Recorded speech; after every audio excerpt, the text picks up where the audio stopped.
during my lifetime, I didn't realize that I had more than one NDE. It was when I had the third NDE that all this thing, everything came together. And like many people, I had unusual experiences throughout my life, and I pushed them aside because I didn't understand them. But everything now makes sense after this third NDE. That covers everything. Made a beautiful story. One of the things I was shown was that I didn't have one NDE, I had two, and I had a lot of other spiritual experiences, and God wanted me to know that He was working in my life. So ultimately, He wanted me to know that He works in everybody's life, just like He did mine. So don't relate this just happening to me. It happens to everybody, and you just have to become aware of it. And you'll notice that I often refer to these occurrences as moments. And this is an important term because during the life review that I'll be telling you about, God showed me moments of my life and used that very word. It's fascinating to know that that term is also in biblical versions, some biblical versions of Scripture, and it says that every moment of our lives is known before one breath is breathed. During the life review, God said, "These moments matter. Understand them." And that statement became the basis of my book because I talk about each one of the moments, and there was quite a few of them. The moments I was shown revealed that certain moments of our life are planned before we're born. Not everything is planned, though. Just like you go on vacation, there's certain points that you want to specifically go to, and then you can take a road to somewhere else to see something else. But you ultimately go to certain points on the map. So the moments that are planned are because they're scheduled events for learning, and they're planned events for paths to cross with other souls, because we work with souls throughout our life. So other souls coming into our life are there for a purpose, either for us to help them or for them to help us. Now, I grew up Christian and with a Christian family, so I often use Christian terminology. But the Almighty is bigger than one belief system. So don't get caught up in the terminology. I feel free, I'm telling your viewers to feel free to use your own terminology. So, because I can honestly say God is humongous. He's everything and He's everywhere. He's even the air we breathe. He's larger than most religious organizations realize, and the Creator is known by many names. But no matter what the name or the faith, it's the light of love that shows up when we transition. And it's what I found interesting, again, is in the Bible, there's a scripture and that refers to religious that leadership, teachers, and authorities. And the religious organizations don't realize that we're not talking about this world. It was talking about the invisible world. God created authorities, lords, and rulers in the invisible world, and that's actually in scriptures in Colossians. So it's confirmed there, because after I had these experiences and I met Jesus and I met God and I saw the nature of our spirit, the Holy Spirit, I figured I better read the Bible. So when I read the Bible, all these things popped out at me that I saw. So now let's go to the third NDE, which was the most spiritually intense and brings everything together.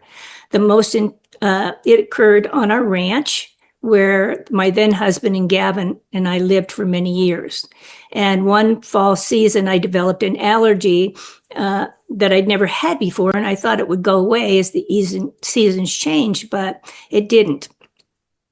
I had handled the symptoms by taking decongestion so I could breathe better. And one evening after the animals were fed and the chores were done, I went inside and took some decongestants to clear up my nose as usual. But this particular night, the congestion was much worse. So I helped myself. When I went into bed, I propped three pillows on top of each other. So I'd be at the 45-degree angle so I could breathe better. And when I became tired enough, I fell to sleep on my back with my hands clasped over my tummy, which is the usual way I slept. During the night, my chest started to hurt. I couldn't breathe. And I knew I was in trouble because I couldn't gasp, or I couldn't sit up for air. So I reached for my husband with my left hand because he was sleeping to my left side. And I tried to rustle him, but I couldn't feel him. And he didn't respond. So I called out for him and I said, "Gavin, please help me, please help me." And he didn't respond. He didn't say anything, didn't rouse. So in that instant, I popped out of my body. And I wasn't aware that I popped out of my body. Just 1 second I was in my body, and the next second I was out of my body. And I was above us, looking down on me and my husband lying in bed. I was floating in a vastness of blackness, and it was made of unconditional love, peace, and tranquility like you can't explain, can't describe. And I felt like I had taken the biggest, freshest breath that I had ever taken in my life, and I felt free. But I was in an environment where there was no air. So I don't know what I was gasping, but it was a sense of freedom. I felt free because I was no longer encapsulated in the physical form. And I was connected then to the universal consciousness, and I knew everything was as it should be, and I had been there before. So obviously, we must have many lives. I was floating at ceiling height when I saw a silver cord float by, and it was moving from left to right, as if it was similar to an astronaut in outer space who when you see the hose drifting slowly in outer space, that was his breathing apparatus. So as I watched this cord float to the right, I noticed a pin of light coming toward us from the distance.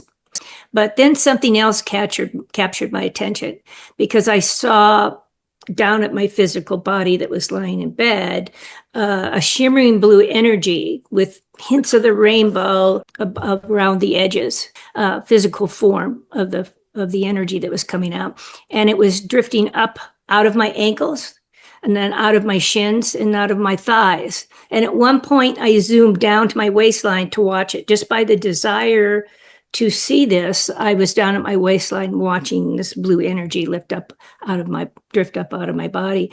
And I could see this because I was the spirit that had already left the upper part of the body.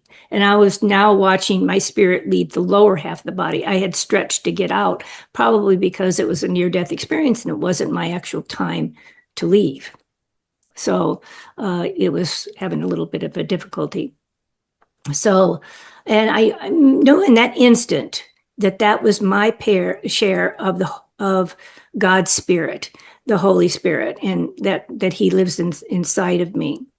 So once the shimmering energy entirely left out of my body, it pulled together, it morphed into a shining orb of light. And I was resting then in a wand made of love, similar to what a child blows bubbles from. I felt like I was sitting in a wand. And maybe that was indicative of that God was showing me that He created me through His breath. So that's probably why He created it that way. The light had been coming closer from the right and suddenly zipped into the room and stopped in front of me. And it grew up into a spiritual being. It was infused with light and had light rays coming out of its heart center. And I was also radiating light, so I couldn't see his face very well, but I knew it was Jesus. And I could see that he was dressed in a white gown, and he had the sleeves were hanging off his wrists, and it was tied at the waist with a rope. And it was a floor-length gown that he was wearing. And he had his arms open in a welcoming gesture of greeting. So I could also notice that his hair was gently blowing across his chin, but I couldn't see his face very well because of the light rays. And I also was aware that like I said, was radiating light too, just like the pin of light was morphing through into the room that was Jesus. So we're similar to when we travel, we're a speck of light.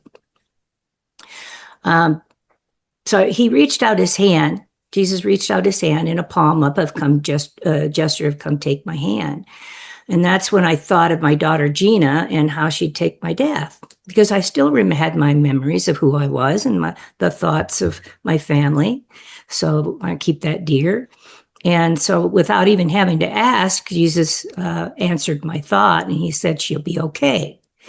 When the second light, that I noticed this at this time that a second light was coming near, and came and was arrived next to Jesus.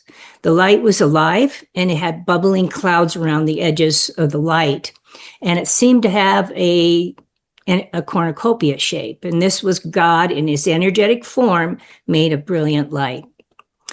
I believe that the black environment that Jesus and I were in was the inside of the tunnel. And we were being drawn toward the entrance of heaven. And that's where the light was radiating from. God was in everything, but his light was radiating in through that tunnel. And I say this because Jesus' hair, as I mentioned, was blowing across his chin and blowing toward the light. If we were flying toward the light, if we were whisking toward the light, his hair would have been flowing behind him, not drifting toward the light. I hope everybody can make sense of that. I haven't yet shared, and it's not in my book, is that I could vaguely see through the tunnel entrance. I saw a grass-covered field. In the distance, I could see a waterfall cascading down a mountainside, and the water was crashing into a pool below. And at the base of the waterfall, a rainbow drifted in the mist of the crashing water, and as it hit the pool, and a stream flowed out of the water pool and flowed in my direction, flowed toward me, and then it curved away toward a town, a city that was had tall walls around it. Also along the stream, there was a base. There was a weeping willow tree that gently hung over the water's edge, and next to that was another tree and some shrubbery. But as I mentioned, I couldn't see it clearly, and there was a haze that was keeping me from seeing the details. I also saw big patches of pink and purple in the grass and the trees next to the willow, and the specks of color could have been flowers. But as I said, I couldn't see it clearly. So that's one of the reasons it's not in my book. So while I was observing this scene, Jesus's rainbow arms came out of that entrance, and they embraced me. During the embrace, I felt like my back was against his chest, but he was energy, but that it had a definite feeling to it. And his arms were protectively wrapping around me from behind. And he cradled me and protected me. Then the little movie moments of my life started to play. This is when the life review happened. And while we watched the movies, God said, these moments matter. Understand them. Hence the word moments. These moments matter. Understand them. Some of the moments God showed me were from early childhood and early adulthood, and others I didn't recognize because they were of future events that hadn't happened yet. Now, after this NDE was over, I returned to my body. I doubted what happened, even though I immediately knew it was Jesus, and we had a love connection going on, and he loved me no matter what my successes or failures were, just like he loves all of us, no matter what we do. I knew it was him, but I'm a nobody. Why would he come for me? So I doubted what was happening, and I started calling him a light being. But eventually he reveals through another experience, another event in my life, that it was indeed him. It was Jesus. So after the life review, which had many moments, and I'll cover some more of them here in a moment, he still wanted me. He knew I still wanted to go to heaven. Who would want to go to heaven when they feel this love? So the angels came for me. That's when the angels came for me. And upon the arrival of the angels, I transformed again into the shape of an orb. From the shape of the orb into the shape of a person, which was probably me. And I knew this because they touched my arms above my elbow and lifted me high into the sky. They jumped us forward in time to show me Gavin's discovery of my dead body, lying in bed, and his call for emergency help. And I also saw the emergency vehicle's arrival. The ambulance and the fire department came to save me. But I also understood that if I chose to go to heaven, I would die because our ranch was so far away from emergency help that there was no way I could have been saved, because we live so far out in the country. During this time in the future, I didn't only observe what was happening, I experienced everything. I had a veridical experience, is what they call it. I could be in all places at all times. I could hear the crunch of the tires as the ambulance drove up the driveway. I felt like I was in the vehicle. I could hear the clicking of the medical equipment bouncing around. I could even feel the bump in the road as the vehicle drove over the bump, although I was up above, way up in the sky, looking down on the scene. And so that shows that our spirit, that is our share of God's spirit, that's Holy Spirit, can be in all places at all time, just like the Creator can. So, and that's why God says he lives life with us, because he really does. Through our spirit, God and Jesus look through these eyes and know every moment of our life. They live every moment with us.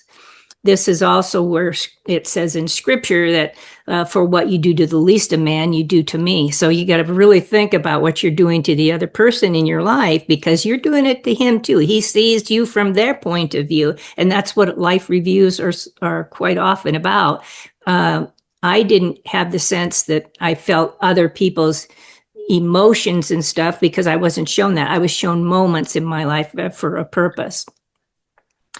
Then the angels jumped me back in time, and I found that I was on the precipice of entering God's light and heaven. And this was the point of no return for me. But before I could go into the light, I was shown another image. They were convincing me to stay. They wanted me to stay because I had more work to do, but I didn't want to stay. I wanted to go to heaven. And that image that I saw was of my middle child, Kurt. And just by seeing his smiling face in that image, I knew something was going to happen in the future, and he would need my help. So instantaneously, because I love my child, I love all my children, I wanted to help him. And so I made a decision to stay. And I told Jesus, I'm not ready to go yet. And he nodded his head, and he smiled in agreement. And that's when I transformed again back into the blue spirit energy and sat down in my body. I sat my butt down in my physical butt. I slipped a spirit leg into each spirit leg, but not all the way, because in spirit form, I grabbed my knees and I started rocking back and forth in the physical form until I could get up enough energy to lay back, snap into the body, and help it set up and gasp for air. Then Jan was alive and had to live her life, wondering when the other shoe was going to drop for Kurt. But all the while, I re-entered my body. An echoing message echoed from heaven. And the message isn't only for me, it's for everyone. And this echoing message said, love is the only thing that matters. Love is the only thing that matters. And that's important for everyone to know. So let's go to some of the other videos I was shown. One occurred when I was pre-kindergarten age, and I was waiting for my brothers to come home from kindergarten or from school because I wanted somebody to play with. And my mom had been talking on the phone about adoption. She had a friend that was obviously considering adopting. But when she got off the phone, I wondered if I was adopted. So I asked her if I was adopted, and she convinced me that I was her little girl. I wondered this because I still felt there was another father other than my earthly father. So I still had retained the heavenly connection and hadn't been cut off. And I still keep to this day. I have that connection with heaven.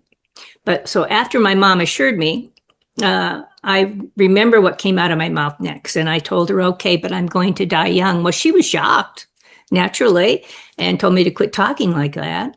And I thought about what's young. I'm just pre-kindergarten age. I had no idea what age was. And that's when I saw 3 visions go before me. And whether the visions were in front of me or if they took up the entire focus of my mind, I don't know. But what I ended up seeing was me at 3 different ages when I was going to have brushes with death, known as near-death experiences. I was seeing pages of my own book of life. So my NDEs for me were planned events. So let's go forward to the first NDE, because that was just a spiritual event. The first NDE was when I was ill at 15. I was very sick. And one night, while my mom slept next to me and I was sleeping, I felt like I woke up and I felt dizzy, but it wasn't me that woke up. It was my spirit body that sat up from my body and fell out of my body. So, but I felt like it was me because we are our spirit. So when I was out of my body, then I looked up at the ceiling turned to clouds, and in the clouds, 2 tunnels appeared. And in one tunnel, I saw on the left a watcher angel, and he just watched me. All he did was watch me. No matter how he moved, he'd watched me. And then another tunnel appeared on the right, and my attention was called there because I heard music. And through the second tunnel, I saw a beautiful dark-haired woman. And she came gliding into the second tunnel's entrance with long, dark black hair. She was dressed in a princess-like white gown with layers of lace. She came swishing into view, seemingly riding on music. And it sounded like the music of angels singing. And I thought of her as the music box lady, because in those days, we didn't have all the social media. We didn't have all this creativity that is in the world today. So I associated with her with things that I knew about in my young life. And I thought of her as the music box lady because of the music. Yet I also thought of her as Daddy's little girl, because at one point during the NDE, she moved up and away. And when I saw her move up and away, I thought of her as Daddy was putting her up on a pedestal. And later in life, I discovered that this music box lady she was the spirit of my daughter, Gina, who was going to be born 15 years later. And if she came to remind me that that she wanted to be born in the future. And if I was going to die that night, she wouldn't be born. So she wanted to remind me that of our connection and our agreement. So this is the first time that soul agreements came into the picture, because this was before the major near-death experience where I saw Kurt. So obviously I had a soul agreement to help him too. That's why I stayed. So I discovered that we all have watcher angels, also known as a guide. And my watcher angel was a sumo wrestler. Can you believe a sumo wrestler? I was kind of blown away by that. There's more to what happened in that event, but I want to mention when it was time to get back in my body, the sumo wrestler and the music box lady who had been conversing turned into orbs of light, and they flew out of the room. So again, here's these orbs of light, spirits turning into orbs of light. It's like when I was turned out, when the spirit turned into the orb of light too. So this is very important to me because I think people should keep those pictures with orbs in them, because they are spiritual beings, or they're loved ones, and they'll know a sense of who it is. It may be an angel, maybe a guide, it may be a loved one. So keep those. It's very meaningful to me. If you are enjoying this, please subscribe. We've got some great guests lined up for you. So I think that the orb shape is the way that spirit travels. So, yes. Now let's go to the second NDE. And I was saved by a heavenly being in a car accident. Now, I can't believe all this stuff happened to me, but it did. And he was showing me that this happens in our life. I was rear-ended by a vehicle that didn't see that I was at a standstill behind another vehicle that had stopped. And when I realized I was going to be rear-ended by the truck that was barreling down the hill toward me, I called out in my mind, "Oh God, he's going to hit me." Instantly, I heard a voice tell me how to protect myself. And it said, "Lay down across the seat and cover your face." Well, I didn't have time to think about it because he was right on me. And so I did as I was told. But afterward, I wondered where that voice was coming from, because I was the only one in the car. So as the collision took place, I discovered afterwards that my physical body had been tossed around the car. I had knocked the seat backs down and ended up in the back seat. And then when I was in the back seat, because I remember bringing my arms down to look again, and I saw the window shattering in slow motion above me. Well, that was the rear window of the car. It wasn't the front window. The steel front window was intact.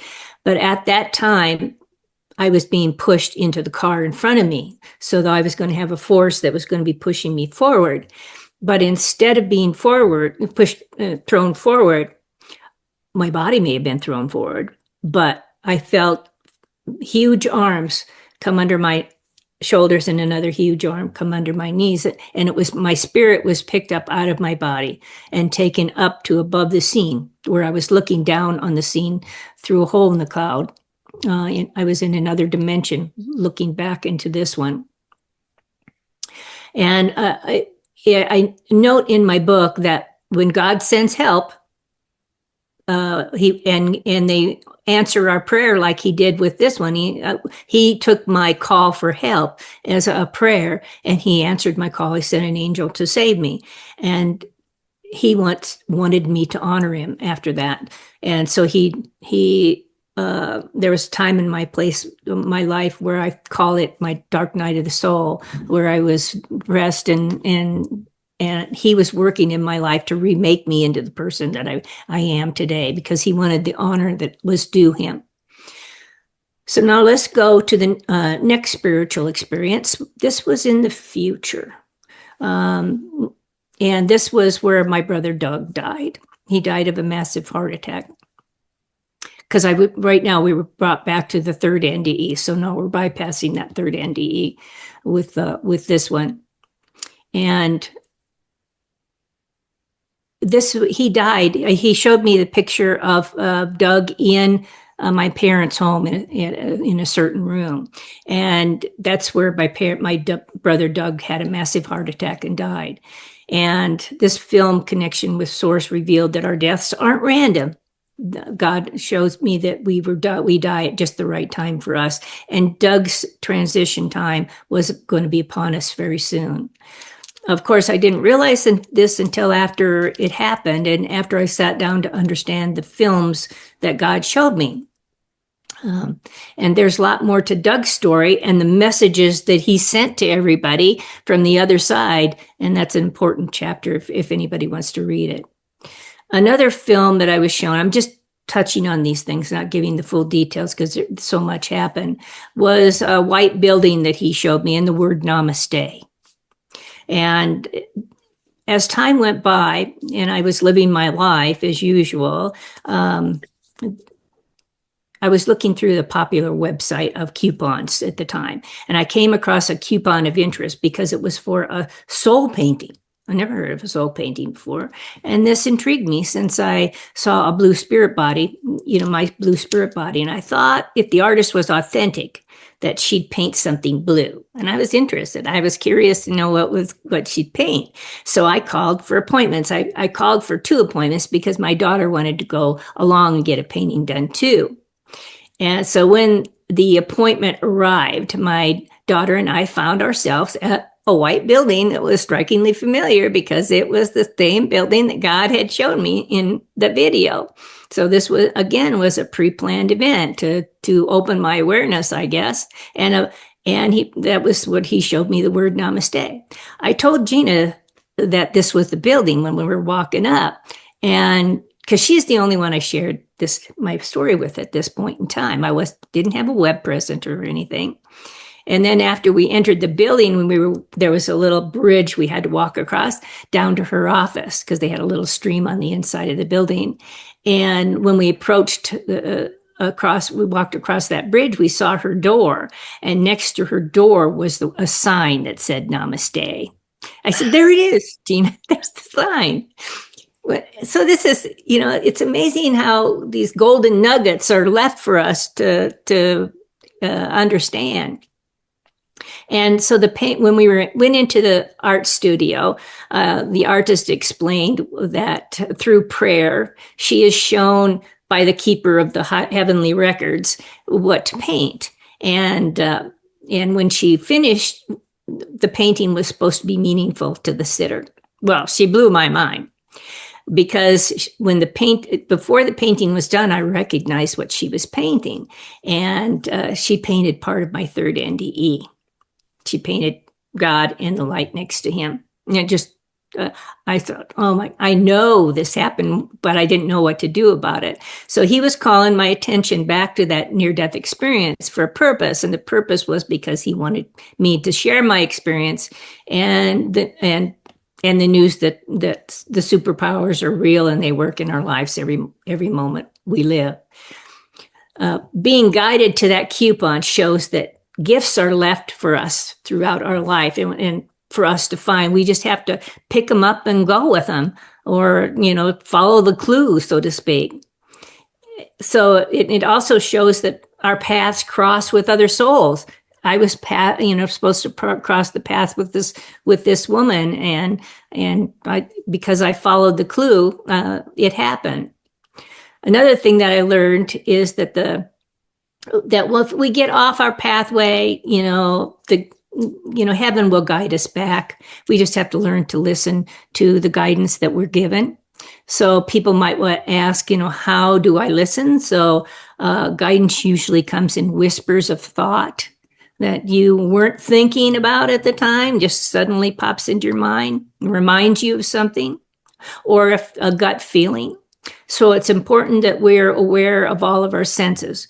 So, for example, an inner voice that pops into your head and whispers, "You forgot your keys," or something else. The inner voice reminds us we've forgotten something. This voice was not there, was not in our thoughts at that time. It just popped into our mind. So every time we hear this voice, and from heaven, and any viewers, you start recognizing it, tell it thank you for the suggestion, follow up on it, go back and get what you left. Because when you hear that, you have to stop and think, okay, what's this communicating to me? So often these whispers are annoying because the subjects are something we really want. And so we ignore the warning, and after it falls apart, or we buy something we shouldn't have bought, we say in ourselves, well, I knew that we shouldn't have done that. So it's not only the inner voice that guides us, it's our eyes too. Our eyes may be drawn to something like a metal to magnet, I'm sure that a lot of people can relate to this. that we have guides that pay attention to the eyes. So I was looking for an example of this. I was looking for a letter from my Uncle Jim. I had misplaced it. And so I asked the angels to help me find it. And I was hungry for popcorn. So I went to get some popcorn in the kitchen, but there wasn't when I entered the kitchen, my eyes were drawn to the corner of the table and this pile of papers that were there.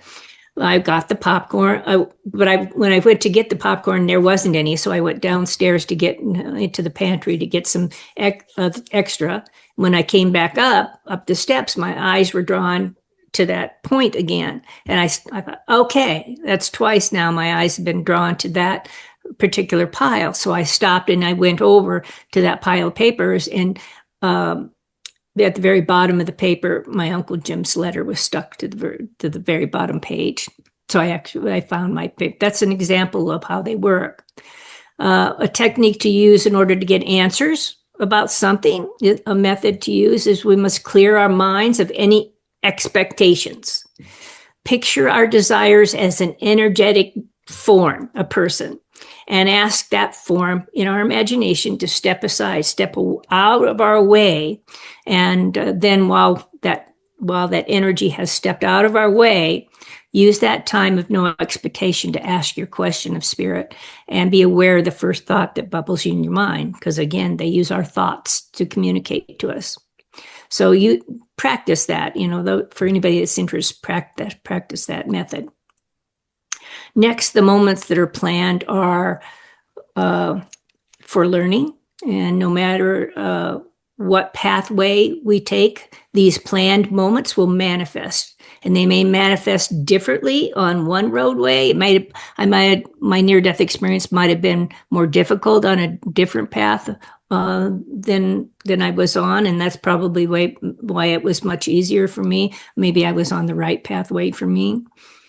But these were all education moments. And this one was, these moments were leading me to the bigger picture of life and the creation of the book that I was eventually directed to write. So for more ways, if anybody's interested, for more ways on how our helpers communicate, I have a blog on my website that can be found and about spirit communication, and that might help them. So understanding messages from heaven isn't hard. God didn't make it hard. He made it ridiculously easy. We just have to trust in what's being communicated and follow through. Again, we need to continue to thank them when we get these messages. And then life turns into a mystical, incredible adventure. And now remember how I stayed because I knew something was going to happen to my son. Well, it did. And what's incredible is how heaven managed to have me in the right place for my son. And the full story of that and the power of our words is included in that chapter, because it was one sentence that I said that changed my son's life.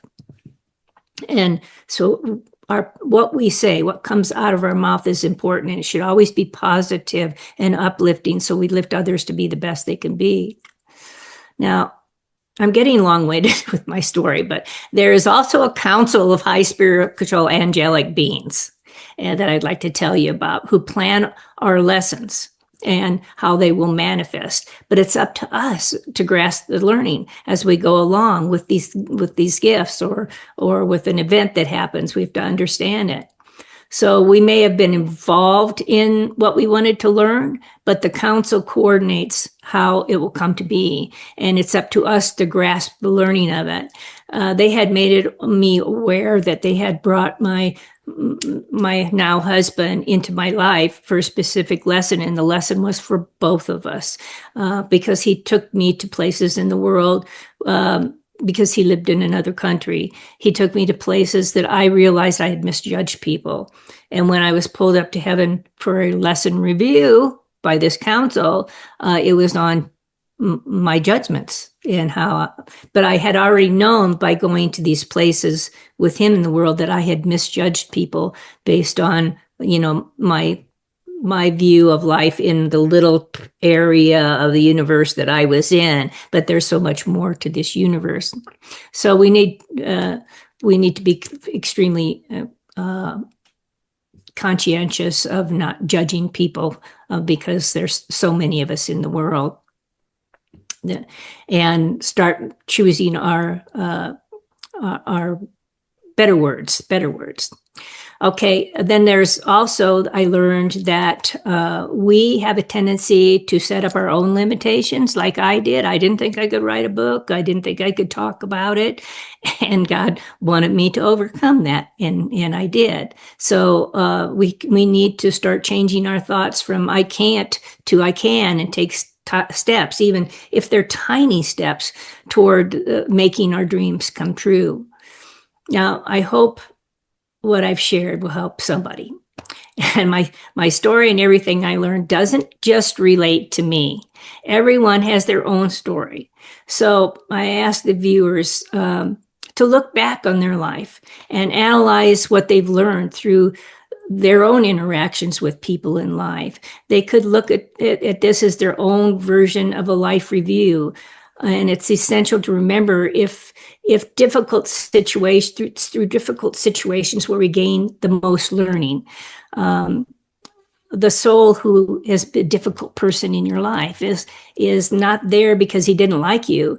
The soul was there because they loved you so much they wanted to help you with this difficult lesson that you're supposed to learn.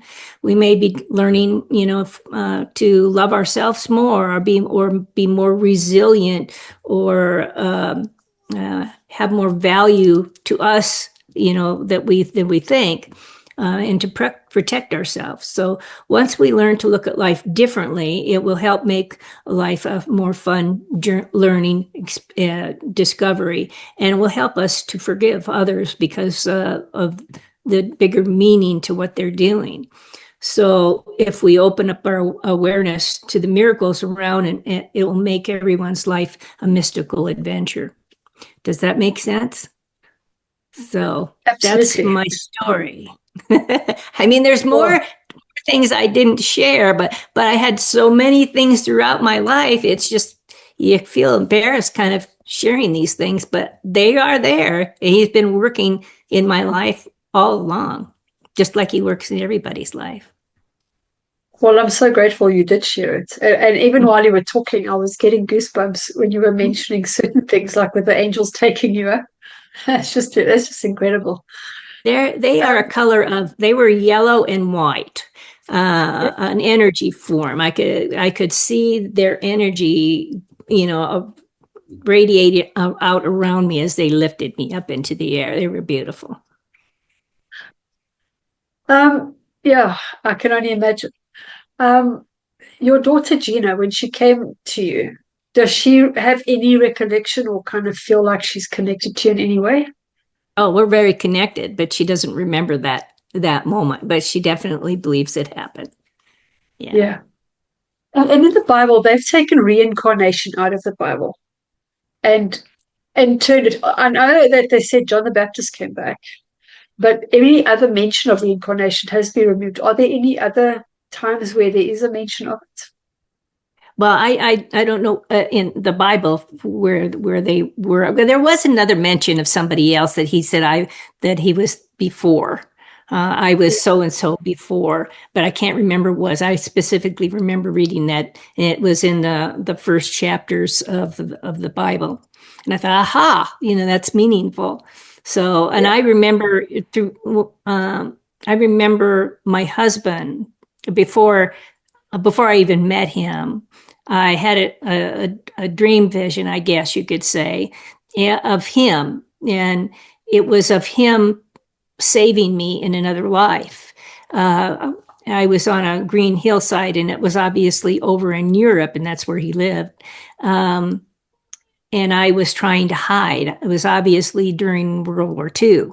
And he was directing the military people away from me.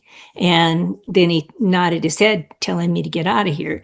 Now, I think eventually I probably was captured, but he had saved me. And I didn't realize this was him until after he I met him, and after he aged, and then his looks now are the same as his looks then. So I knew that was him that was in my previous life. So he had obviously found me in this life too. So he followed me. I told him, you got to keep following me wherever I go.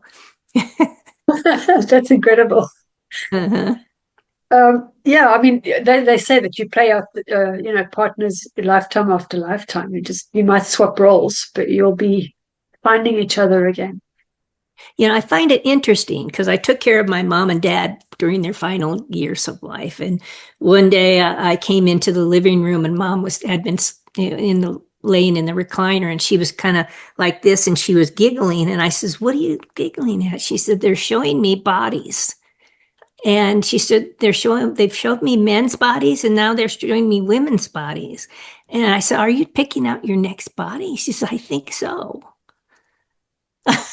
But she was Lutheran. She had no concept of life after life. That's not a belief that they believed. So I said, "What, do you know what you're going to be?" She said, "No, I don't." So she doesn't remember what she picked. Or maybe she hadn't picked yet, but that was going on. Yeah, I think when you're having moments like that, you don't question it because there's just a knowing.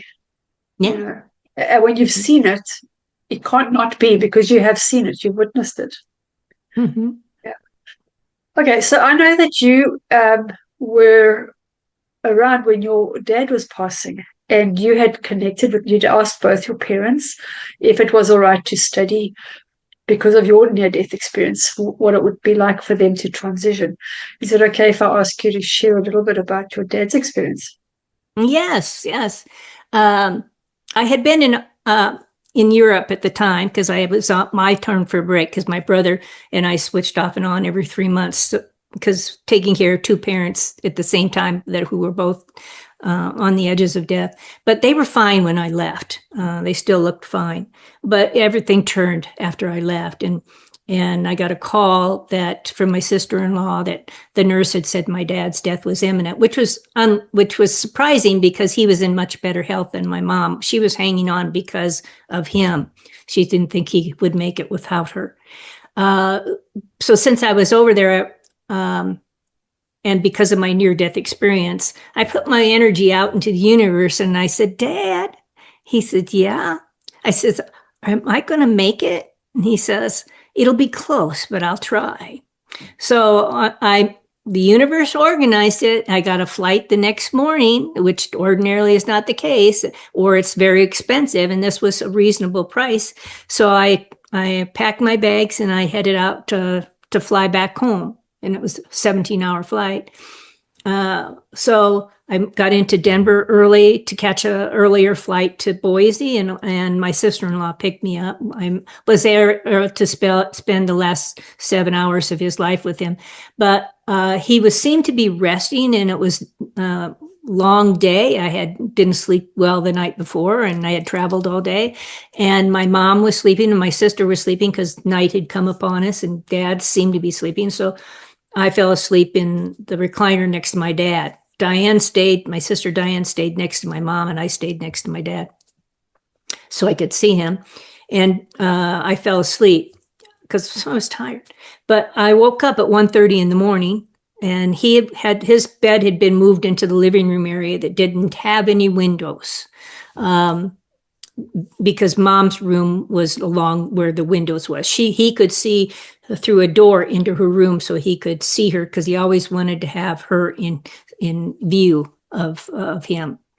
So that's why they put him in the living room, and all the medical equipment that cluttered the apartment that they were in. So I woke up at 1:30. I felt like I should take movies. I don't know why I felt like that, but I had a sense I was supposed to take movies. So I thought about his breathing. And so I took short films as I was working with my camera, and I caught 4 films. And the first 3 ended up being before he died. And the next one happened to be, I captured his last exhale of breath.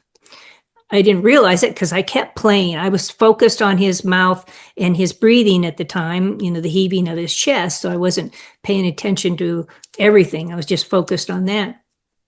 And when I looked at the film later, I had captured his spirit leaving his body. It had zipped across. At least I thought it was his spirit leaving his body.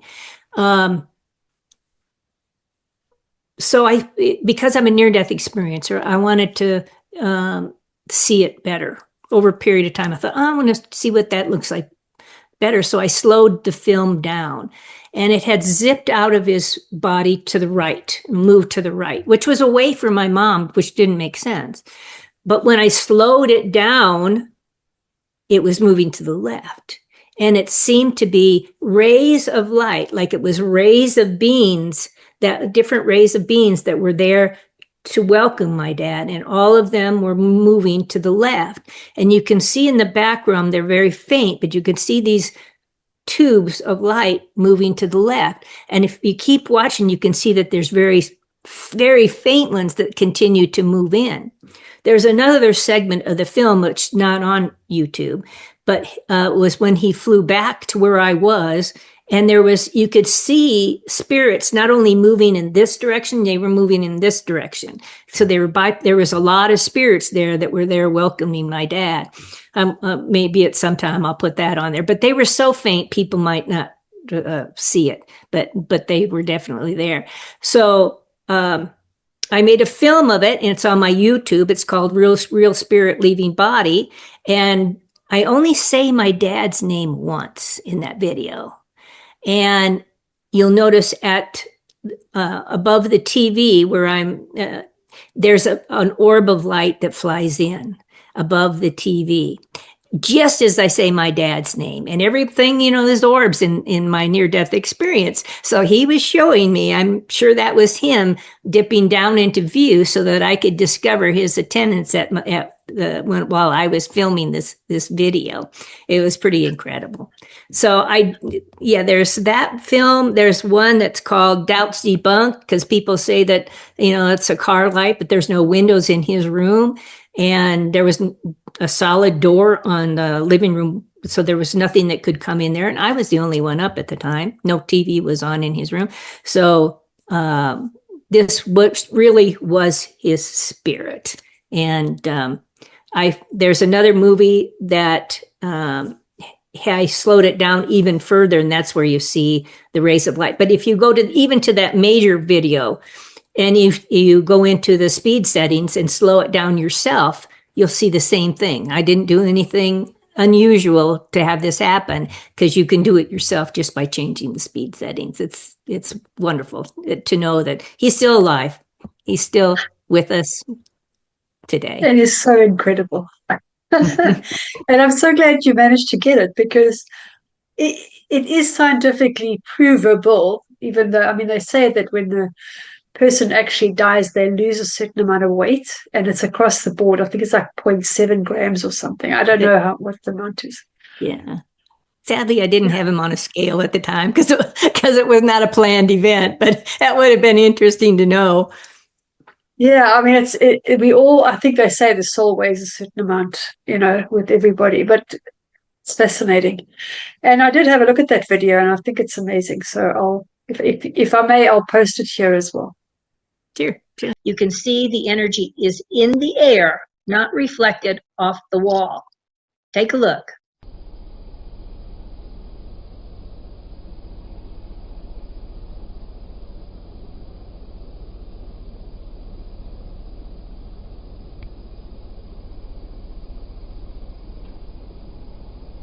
I love your story, and thank you so much for sharing it.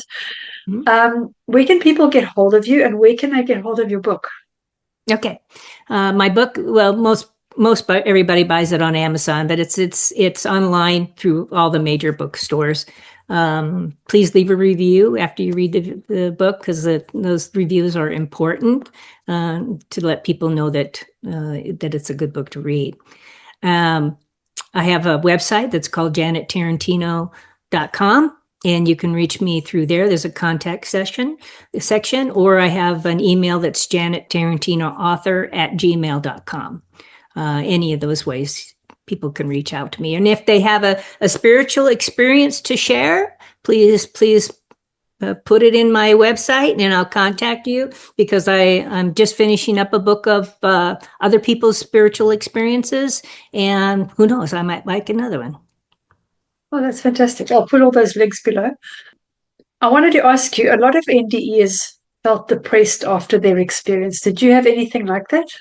Yeah, that's why I called it the dark night of my soul, Okay. because I fell into a deep depression. Actually, I had electrical shocks after the car accident. I had electrical shocks that started happening.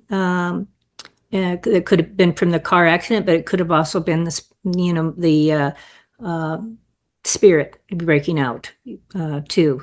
But anyway, during my depression, there was a point where I felt like there was nothing inside. I knew there was a spark of light of me in there, but I felt empty. But then I started coming back. I think he was building me into the person he wanted me to be. I can only equate it to a computer guy rebuilding a computer, but it's not as easy as them working on it and then you just reboot it again and it's working. Oh, with the body, it takes a lot of time. So don't always think that, that God's not aware of what's going on. He very well be working you into something he wants you to be. Do you think a lot of people that talk about NDEs need to go through that in order to kind of become themselves so that they can share their story? Yeah, I think so, because what he did during that time frame, he took all my abilities away. I couldn't, because I was exceptional in math because my job required great analytical skills, and I couldn't think. It was I only could think of the moment. So I had to live in the moment and think with my heart, not my doubting mind. So I think he did that on purpose to make me live in the now instead of the future and the past. Have a lot of those things that you saw happen in your review happened, or some of it changed? Like, because I think it's not cast in stone, right? Oh, the reveal, they've all happened. All of it. Yeah, every one of Wow. them happened. Yeah, and that's when I sat down to write the book. So my mom and dad's experience was after that. It was after that because I was working on the book while I was taking care of them. And so their experience and what I learned from their death walk, what happened to them, because they agreed to share with me everything they experienced during their dying process, because I wouldn't doubt it. I wouldn't, discount what they were telling me, because I saw it too in my near-death experience. So they shared with me a lot of interesting things, including mom picking her body. It's so much fun. I think that's why children are so happy, because they've got this fresh young body that they can run around and jump and play in again. Uh-huh, uh-huh. Yeah, Oh, we're that's all amazing. healed once we're out of this body, because I I was borderline blind when I was young.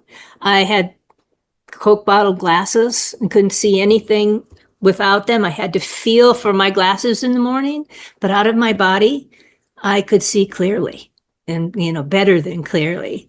So once we're out of our bodies, so all our aches and pains are gone, and we're perfect again. Yeah. Yeah.